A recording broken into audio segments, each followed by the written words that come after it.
Shalom teman-teman Jemaat GBI Kedoya, selamat pagi semuanya. Kembali kita bertemu secara online untuk beribadah minggu bersama-sama. Mari kita arahkan hati, kita mau tunduk kepala bersama-sama berdoa mengawali ibadah kita pagi ini. Allah Bapa di surga, kami berterima kasih Tuhan untuk setiap kasih setiamu dan penyertaan-Mu selama seminggu yang telah kami lalui. Kami bersyukur Engkau masih memberkati kami dengan hari dan nafas yang baru. Tuhan, kami mohon ampun Tuhan untuk setiap dosa dan kesalahan kami. Kiranya Kau layakkan kami untuk menerima perjamuan kudus yang akan kami terima dalam ibadah nanti. Tuhan, berkati setiap pelayan-Mu yang telah begitu setia menyiapkan ibadah online bagi kami. Karena usaha mereka, kami boleh dengan nyaman, dengan mudah beribadah tiap minggu di rumah kami masing-masing. Kami percaya kuasa-Mu yang ajaib akan selalu menyertai kami anak-anak-Mu dimanapun kami berada, akan selalu mengatasi kondisi dan masalah apapun yang kami alami. Tuhan, kami mau serahkan ibadah kami ini dari awal, pertengahan hingga akhir, hanya di dalam nama Tuhan kami, Yesus Kristus, Juru Selamat kami. Amin. Selamat beribadah teman-teman, Tuhan Yesus memberkati. Shalom, jemaat dikasihi Tuhan. Apa kabar hari ini? Saya berharap dan percaya kita menikmati kasih setia Tuhan. Dan pagi hari ini, kita dengan iman nyatakan kepercayaan kita bahwa kita semua diberkati Tuhan. Yang percaya katakan amin. Berikan tepuk tangan yang dahsyat kepada Tuhan. Haleluya. Mari semua selamat pagi berdiri. Kita berikan tepuk tangan yang terbaik pada Tuhan kita. Mari dengan senang iman percaya kita katakan kepada Tuhan pagi hari ini. Kasih setiamu nyata bagiku, hikmat kebajikan tersedia bagiku. Selama rasamu limpahkan segala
dulu cuma dikasih Tuhan.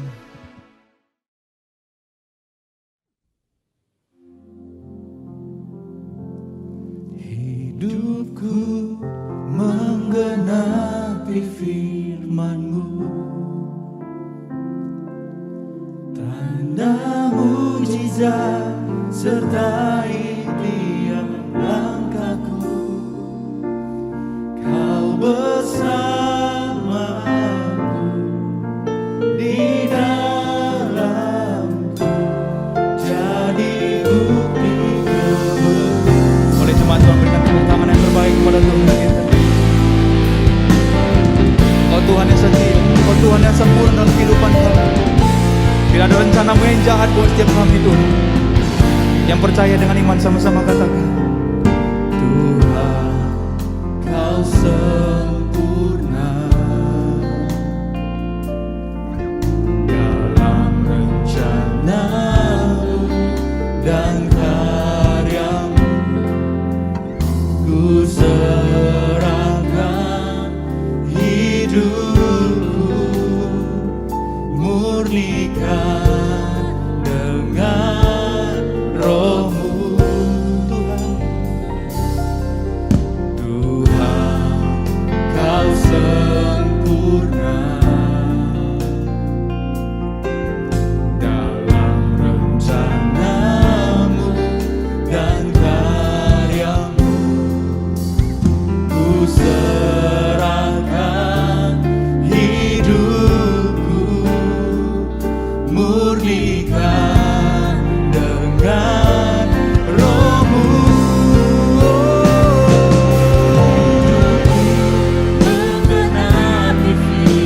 biar hidup kami Tuhan menggenapi firman-Mu. Tanda mujizat sertai tiap langkahku. Kau bersamaku di dalamku, jadi bukti kebesaran. Hidup kami, haleluya. Hidupku menggenapi firman-Mu, tanda mujizat sertai tiap langkahku. Kau bersamaku di dalamku, jadi bukti kebesaran. Mari sembah Dia. Biar hidup kami Tuhan menggenapi firman-Mu dalam hidup. Biar dunia melihat ada Yesus dalam kehidupan kami. Bagaimana tangan Tuhan menyertai kami. Bagaimana tiang awan dan tiang api menuntun kehidupan kami. Biar kehidupan kami Tuhan ditemukan sesuai dengan rencana dan kehendak Tuhan. Penyertaan Tuhan menyertai kami. Ada tanda-tanda mujizat terjadi. Karya-karya Tuhan dinyatakan oleh kehidupan kami Tuhan. Dekala barata kasih kila lalala baseke.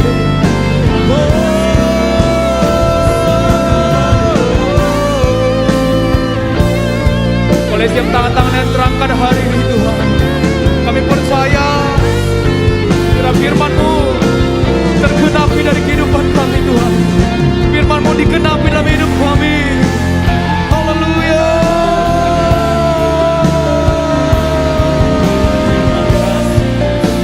Sekala barata kaseki lalalala baseke. Sekala lalalala baseke. Ya, ya. Haleluya. Mari sambil tangan terangkan kepada Tuhan. Mari angkat kedua tanganmu dengan iman, katakan pagi hari ini. Menggenapi firman-Mu, tanda mujizat sertai tiap langkahku. Kau bersamaku di dalamku, jadi bukti kebenaran. Boleh sambil angkat kedua tanganmu sekali lagi dengan sungguh katakan hidupku. Haleluya.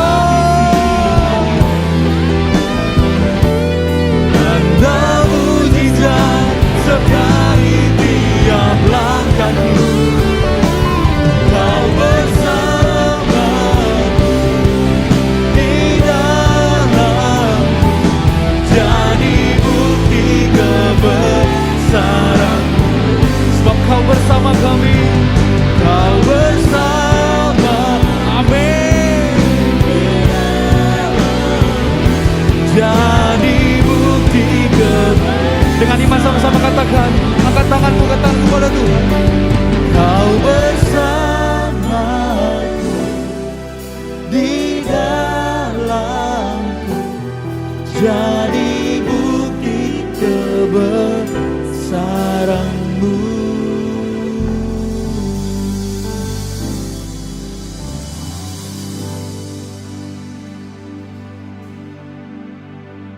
Shalom jemaat yang dikasih Tuhan, senang sekali saya Pendeta Rubin Adi Abraham bisa melayani Anda dalam ibadah online ini. Hari ini saya akan menyampaikan firman dengan judul Medan Peperangan Rohani. Mari kita baca ya Efesus pasal 6 ayat 10-13 yang berbunyi demikian.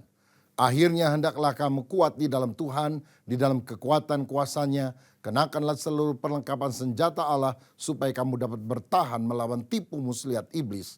Karena perjuangan kita bukanlah melawan darah dan daging, tetapi melawan pemerintah-pemerintah, melawan penguasa-penguasa, melawan penghulu-penghulu dunia yang gelap ini, melawan roh-roh jahat di udara. Sebab itu, ambillah seluruh perlengkapan senjata Allah, supaya kamu dapat mengadakan perlawanan pada hari yang jahat itu dan tetap berdiri sesudah kamu menyelesaikan segala sesuatu. Saudara, sebagai orang percaya kita harus sadar kita sedang berada di dalam medan peperangan rohani antara kuasa kegelapan yang berusaha menyerang kuasa terang. Nah, musuh kita yang terutama adalah si iblis. Alkitab berkata pencuri hanya datang untuk mencuri, membunuh, dan membinasakan. Nah, jangan kita turun ke arena tanpa persiapan karena kita tidak sadar kita sedang berada di dalam medan peperangan rohani yang sangat berbahaya. Seperti satu kali ada seorang matador yang tidak turun ke lapangan untuk menghadapi banteng-banteng dengan membawa bendera merah, dia cuma pakai kaos merah. Wah, akibatnya banteng menyeruduk sana sini, waduh dia hampir mati saudara. Untunglah satu kali setelah dia berlari dia melihat ada satu tonjolan batu yang dia lompat ke atas akhirnya bisa lolos ke tribun. Semua orang tepuk tangan saudara. Minta difoto bersama. Gadis-gadis datang bahkan minta tanda tangan dan minta nomor handphone. Tapi kemudian orang ini bilang, saya nggak mau kasih tanda tangan, saya nggak mau difoto. Saya hanya ingin tahu satu hal, siapa yang tadi mendorong saya masuk ke lapangan? Loh, rupanya dia bukan matador asli. Matador aslinya belum datang, telat. Jadi rupanya ada orang iseng, ada orang di depan tribun itu pakai baju merah didorong, saudara-saudara. Jadi dia mengalami peperangan melawan si banteng tanpa menghadapi persiapan apapun. Untung dia nggak mati. Nah, dalam hidup ini kita juga harus sadar ada 3 medan peperangan yang berbahaya di mana kita harus bersiaga dan menang. Pertama, medan peperangan rohani yang berbahaya adalah pikiran kita. Tahukah saudara, setiap pikiran yang melintas di dalam benak kita itu berasal dari 3 sumber yang berbeda. Bisa dari diri kita sendiri, bisa dari Allah, tapi juga bisa dari si iblis. Nah, memang tidak semua pikiran jahat berasal dari si iblis. Namun si iblis bisa memanfaatkan dan menambahinya dengan saran-sarannya agar kemudian kita melakukan sesuatu yang bertentangan dengan kehendak Kristus. Misalnya dalam Matius 16 ayat 23, Yesus pernah menghardik Simon Petrus. Maka Yesus berpaling dan berkata kepada Petrus, "Enyahlah iblis, engkau suatu batu sandungan bagiku, sebab engkau bukan memikirkan apa yang dipikirkan Allah, melainkan apa yang dipikirkan manusia."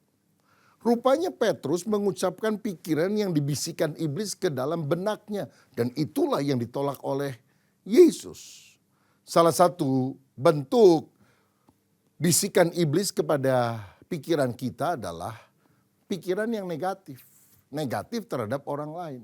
Saudara tahu menurut Wahyu 12 ayat 10, iblis itu disebut sebagai pendakwa. Seringkali kita punya pikiran negatif yang kemudian menuduh pasangan kita, menuduh istri kita. Ada ibu-ibu lagi ngobrol di lingkungan, hati-hati loh, suami saya gini, ini ternyata dia selingkuh dan sebagainya. Ada satu ibu selama ini gak pernah curiga. Waktu pulang ke rumah jadi curiga. Baju suaminya dicium-cium, jangan-jangan ada parfum yang lain dari wanita yang lain. Nah ini kan pikiran yang menuduh. Seorang suami bangun jam 2 dini hari karena mendengar handphone istrinya bunyi, tidit, tidit. Lalu dia pikir siapa yang SMS istri saya ya pagi-pagi subuh seperti ini. Waktu dia lihat HP istrinya kaget karena tulisnya beautiful. Wah kurang ajar, ada yang rayu istri saya. Dibangunkan istrinya, ayo bangun ngaku siapa yang tulis beautiful. Istrinya juga bingung, dia baca. Dia pukul pundak suaminya. Jangan gampang nuduh ya. Kamu tahu ini bukan beautiful. Baterai full. Tahu nggak katanya. Rupanya dia punya aplikasi kalau baterainya penuh bunyi saudara. Nah ini kadang-kadang tuduhan-tuduhan yang ada di dalam kehidupan kita. Kadang kita punya pikiran negatif terhadap teman, terhadap pemimpin, bahkan terhadap Tuhan. Kita pikir Allah jahat kepada kita. Saudara, mari kita selalu jaga pikiran kita. Jangan sampai pikiran kita adalah pikiran yang negatif.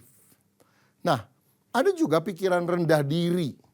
Oh, kamu kurang cerdas, kamu kurang cantik, kamu nggak bisa berbuat apa-apa. Nah, pikiran-pikiran negatif ini membuat kita merasa diri kita tidak bernilai, lalu kita iri terhadap orang lain. Seakan-akan orang lain lebih berhasil dari diri kita. Makanya saudara kita harus menjaga pikiran kita dengan apa? Pikiran Tuhan yang mesti dimasukkan dalam pikiran kita. Waktu kita baca Alkitab tiap hari, saudara boleh baca Kompas, tapi Alkitab Kompas Kehidupan Sejati.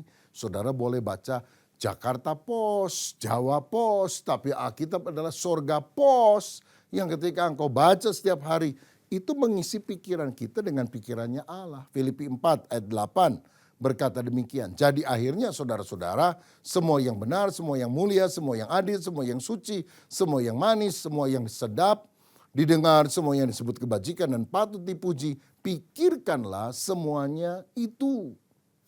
Makanya kita ini istilahnya harus punya penjaga di gerbang pikiran. Biasanya pos militer itu pasti ada penjaga di depan. Nah kita juga harus jaga pikiran kita.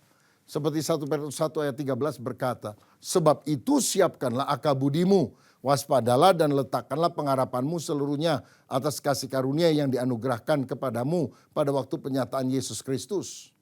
Siapkanlah atau kendalikanlah akal budimu, pikiranmu.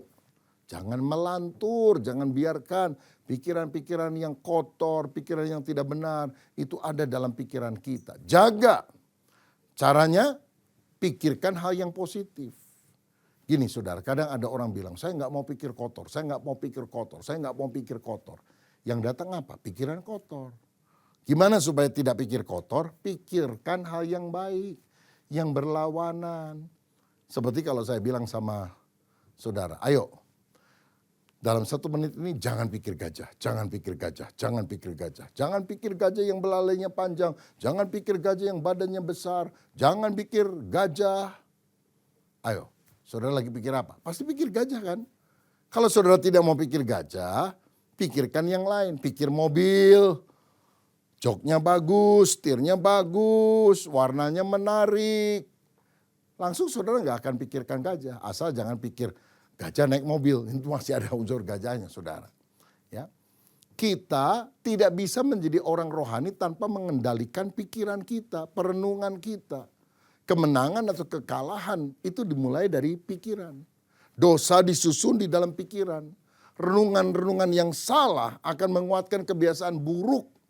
Tetapi renungan yang benar itu akan mematikan kebiasaan yang buruk. Lagi pula pikiran mempengaruhi kesehatan. Kalau saudara selalu memikirkan hal yang menakutkan karena baca berita yang negatif, lihat TV juga berita-berita negatif, itu akan mempengaruhi tekanan darah, pernafasan, detak jantung, dan kita akan rugi, saudara.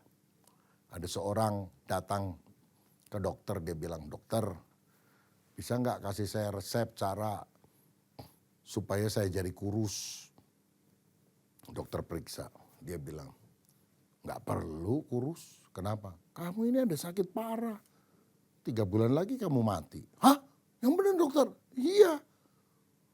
Kalau kamu belum mati dalam 3 bulan kamu datang ke sini. Nanti saya kasih tahu. Waduh, pulang orang itu saudara. Gelisah, nangis. Dan ternyata setelah 3 bulan belum mati, dia datang. Dokter, katanya mati. Saya masih 3 bulan, masih hidup nih. Iya, tapi kamu kurus kan. Daripada saya kasih nasihat ini itu, kamu kalau pikirannya negatif kan kurus nih sekarang. Turun berapa kilo kamu? Ada 10 kilo kali. Ya itu nasihat saya. Saudara, jadi pikiran negatif menyebabkan dia menjadi kurus. Nah, tentu jangan sampai kita kurus dengan cara demikian dong. Ya, karena itu Mazmur 19 ayat 15 berkata demikian. Mudah-mudahan engkau berkenan akan ucapan mulutku dan renungan hatiku.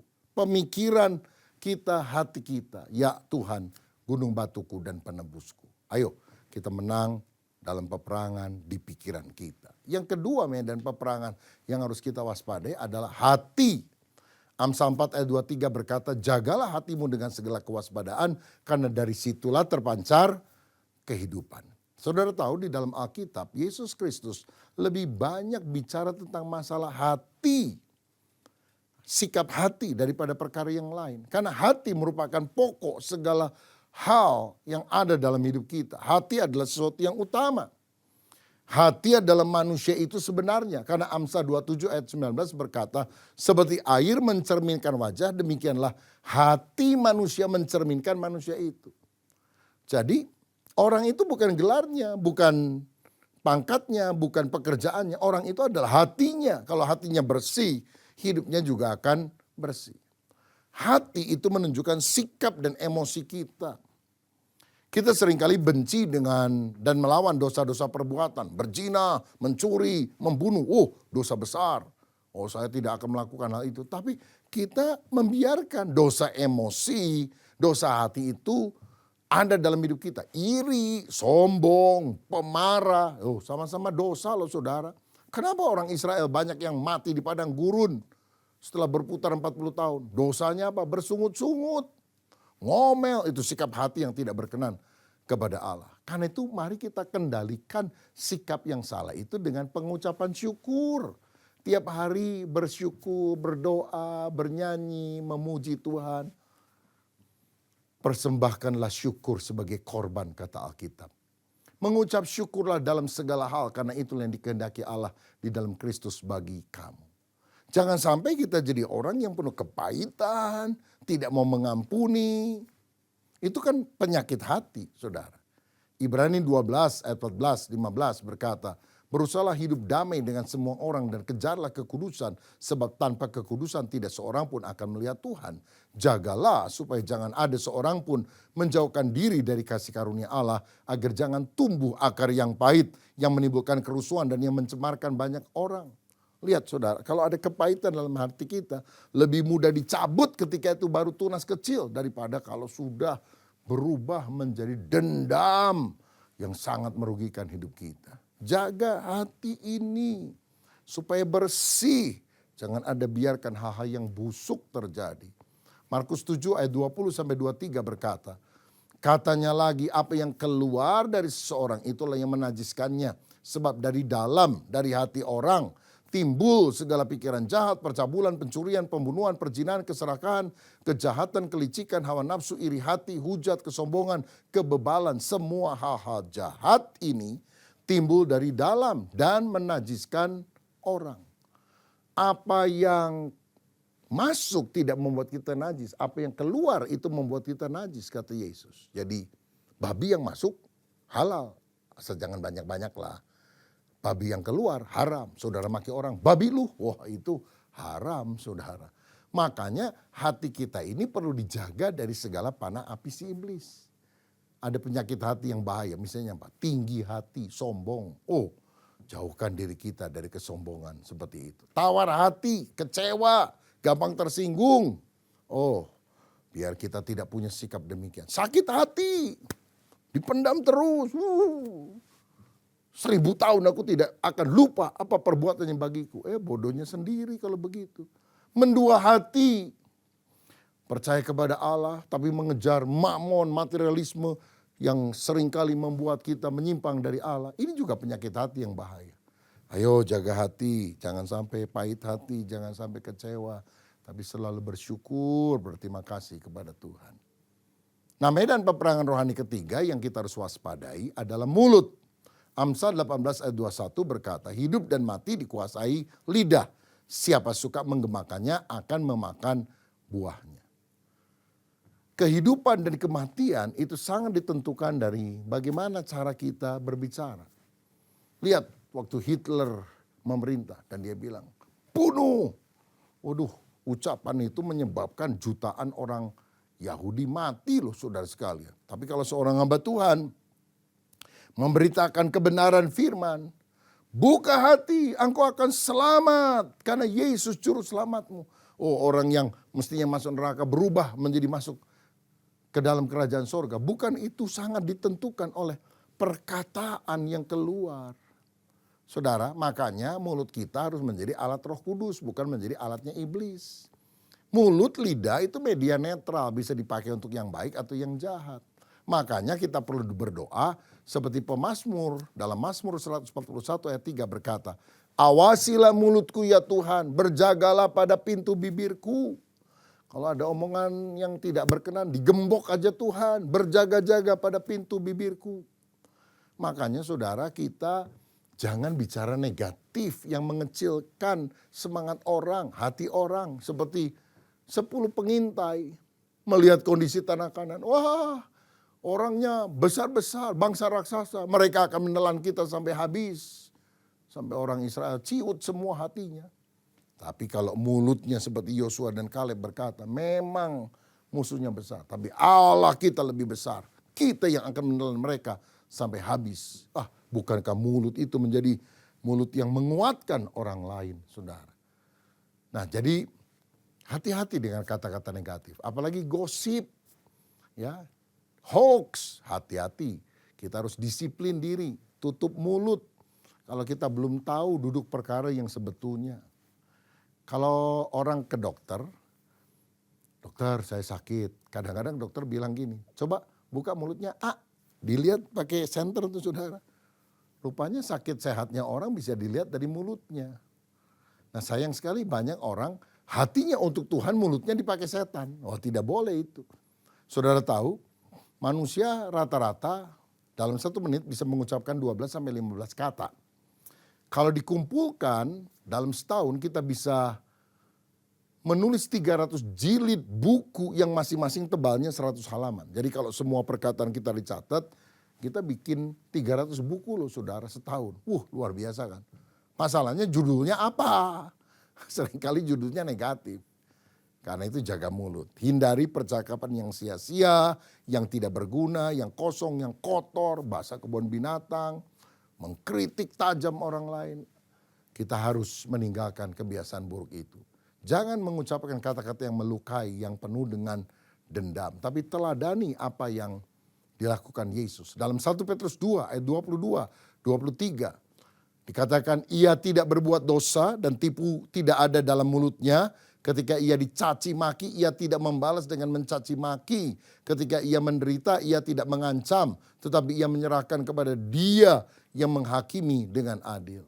Saudara, mari jaga mulut kita. Bagaimana minta Tuhan menguduskannya. Seperti Yesaya ketika melihat Tuhan, dia berkata, celaka aku binasa. Aku najis bibir, aku tinggal di tengah bangsa yang najis bibir pula. Tapi seorang malaikat mengambil bara api dengan sepit dari atas mezbah Tuhan, dikenakan kepada mulut Yesaya. Dan dia berkata, dosamu diampuni. Seringkali dosa itu dimulai dari mulut, makanya kita minta Tuhan menguduskannya.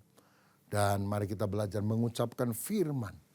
Baca Alkitab, ucapkan firman, sampaikan firman. Itu membersihkan hati kita, membersihkan mulut kita. Siapa di antara saudara yang merasa seringkali setan berusaha mengelabui kita dalam peperangan rohani melalui pikiran kita, melalui hati kita, melalui mulut kita yang jahat.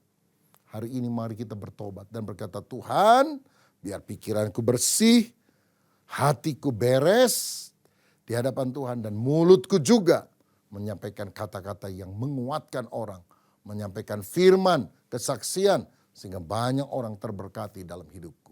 Saudara, kalahkanlah si iblis melalui pikiran yang benar, melalui sikap hati yang benar, dan melalui perkataan mulut yang benar. Tuhan Yesus memberkati. Siapa yang rindu mendapatkan kemenangan dari Roh Kudus, mari taruh tangan di dada. Bapa, terima kasih buat kebenaran firman-Mu. Kami percaya Engkau adalah Allah Panglima bala tentara kami. Dan Engkau memberikan kemenangan atas kuasa-kuasa setan yang berusaha menyerang kami melalui pikiran, melalui hati, melalui mulut. Dan mulai hari ini pikiran, hati, dan mulut kami dikuasai oleh Roh Kudus, dikuasai oleh firman. Sehingga kami menjadi alat kemuliaan. Berkat atas kami dalam nama Yesus. Amin. Tuhan Yesus memberkati. Sampai jumpa lagi. Ku yakin saat kau berfirman, ku menang saat kau bertindak. Hidupku hanya ditentukan oleh perkataanmu. Amin. Ku aman karena kau menjaga. Ku kuat karena kau menopang. Hidupku hanya ditentukan oleh kuasa-Mu. Amin. Bagi Tuhan tak ada yang mustahil. Bagi Tuhan tak ada yang tak mungkin. Mujizatnya disediakan bagiku. Ku diangkat dan dipulihkannya. Saudara sekalian, saat ini kita akan menerima perjamuan kudus. Alkitab berkata, sebab apa yang telah kuteruskan kepadamu telah aku terima dari Tuhan, yaitu bahwa Tuhan Yesus pada malam waktu ia diserahkan, mengambil roti dan sesudah itu ia mengucap syukur atasnya. Ia memecah-mecahkannya dan berkata, inilah tubuhku yang diserahkan bagi kamu, perbuatlah ini menjadi peringatan akan aku. Mari kita siapkan roti di tangan kanan kita. Apakah sudah percaya roti yang diberkati ini ada persekutuan dengan tubuh Tuhan Yesus yang telah dipecah-pecahkan karena dosa-dosa kita? Amin. Mari kita makan dalam nama Tuhan Yesus Kristus.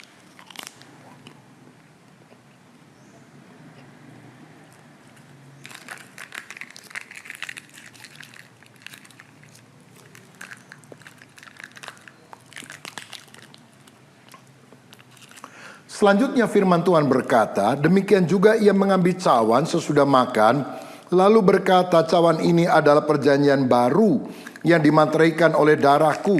Perbuatlah ini setiap kali kamu meminumnya menjadi peringatan akan aku. Sebab setiap kali kamu makan roti ini dan minum cawan ini, kamu memberitakan kematian Tuhan sampai ia datang. Apakah sudah percaya anggur yang sudah diberkati adalah persekutuan dengan darah Tuhan Yesus Kristus yang telah dicurahkan untuk menebus kita dari segala dosa? Amin. Mari kita minum dalam nama Tuhan Yesus. Terima kasih Tuhan untuk kebaikan-Mu, untuk penebusan-Mu, untuk apa yang sudah Engkau lakukan. Biar hidup kami selalu bergantung kepada kebenaran firman-Mu. Bagi Tuhan tak ada yang mustahil. Bagi Tuhan tak ada yang tak mungkin. Mujizatnya disediakan bagiku. Ku diangkat dan dipulihkannya. Ku diangkat dan dipulihkannya. Ku diangkat dan dipulihkannya.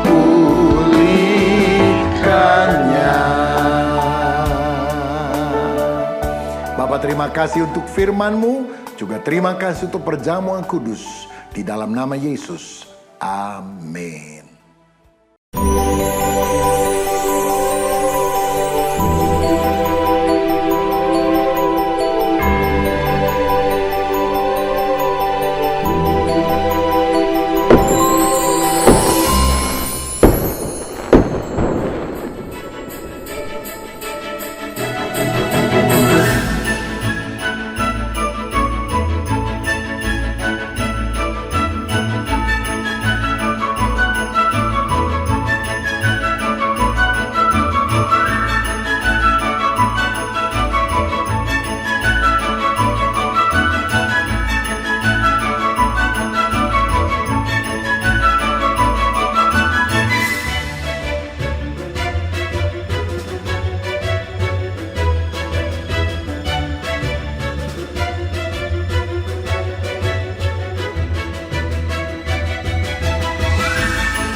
Shalom, saya Pendeta Rubin Adi Abraham, mengundang Bapak Ibu Saudara untuk menghadiri ibadah Natal yang diadakan di Gereja GBI Bethel Kedoya pada tanggal 13 Desember malam.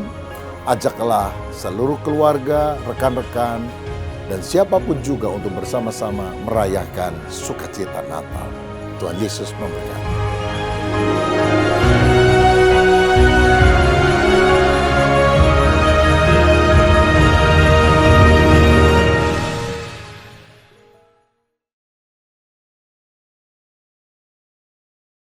Setelah mendengarkan firman yang telah disampaikan oleh hamba Tuhan, marilah kita berdoa. Tuhan Yesus, terima kasih atas semua firman yang telah Kau sampaikan melalui hamba-Mu ya Tuhan. Kami berdoa supaya firman yang telah disampaikan hamba-Mu kiranya boleh memberikan kekuatan begitu bagi jiwa dan roh kami ya Bapa. Tuhan, kami tak lupa berdoa untuk bangsa kami ya Bapa. Kiranya berkati bangsa kami Tuhan. Berkati presiden kami dan para menterinya ya Bapa. Terima kasih Bapa, terima kasih.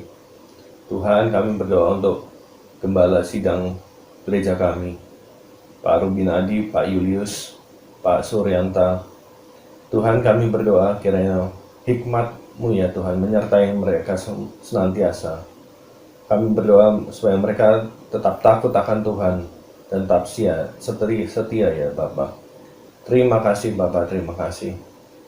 Tak lupa ya Tuhan, kami berdoa untuk jemaat gereja GBI Kedoya. Kiranya Tuhan berikan kekuatan kepada jemaat yang mengalami pergumulan ya Bapa. Kami berdoa supaya mereka diberikan jawaban ya Bapa. Kami percaya Tuhan, Engkau Allah yang sanggup memberikan jalan keluar. Engkau sanggup memberikan kekuatan kepada jemaat-Mu ya Tuhan, yang sedang dalam pergumulan. Engkau tahu ya Tuhan apa yang mereka sedang pergumulkan, kiranya Tuhan memberikan jawaban.